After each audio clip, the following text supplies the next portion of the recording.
Good evening, audience. We know that you are a wise bunch and not readily seduced by simple narratives. You know that our time calls for complexity.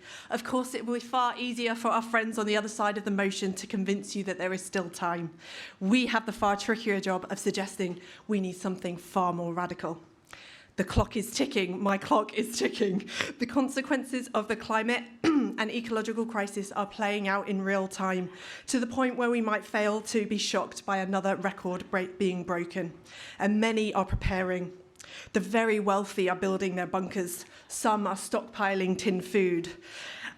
We are not being so radical as the near-term extinctionists to say it's time to self-sterilise, but we do need to meaningfully accept the science and the drastic urgency that they are calling for. And drastic times calls for drastic measures. Those of us with power and privilege need to reprioritise and consider our choices along new paradigms. And so I argue we do not have the luxury of relying on traditional mainstream education based on outdated principles built to churn out consumers in a system that is now consuming itself and the planet we depend on. Mainstream education... I haven't got time. Mainstream education has failed us. With its preoccupation of the most useful, we are losing generations who can speak different languages across cultures, the very tools we need to come to the negotiating table. We are losing our creative thinking with the erosion of arts funding, just at the moment we are being called to be our most creative. And with its focus on grading and league tables, we have bred a generation who are afraid of speaking up in case they are wrong.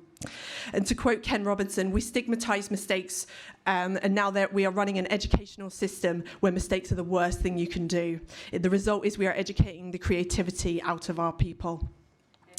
Creativity is just as important as literacy. And with the near absence of emotional literacy, it means we are unable to navigate our own emotional landscapes or those of others. And this does not fare well for the deeply emotive decisions around lifestyle choices we'll have to make in the coming decade. But let me be tangible. I go into companies from the most household names to those really industrial heavy ones. And what I see is powerful people assuming that they have none. In a tragic example that comes up time and time again, grown-ups of senior managers are afraid to pick up a felt-tip pen and draw a doodle or even a line in my workshops. When it comes to thinking up solutions, these senior managers responsible for employees and resources only see themselves as consumers and individuals, thinking about how they're going to cycle to work more. How are we supposed to respond to the paradigm shift our times call for when those in corporations holding much of the power and the ability to shift quickly are so creatively stunted? It looks like I'm running out of time. So, if it's too late to educate, what can we do? Now is the moment for transformation, en masse, inside the workplaces. Please, can they be fun, hopeful, and community building? And can we equip ourselves with the emotional literacy to stand tall in the face of hard decisions?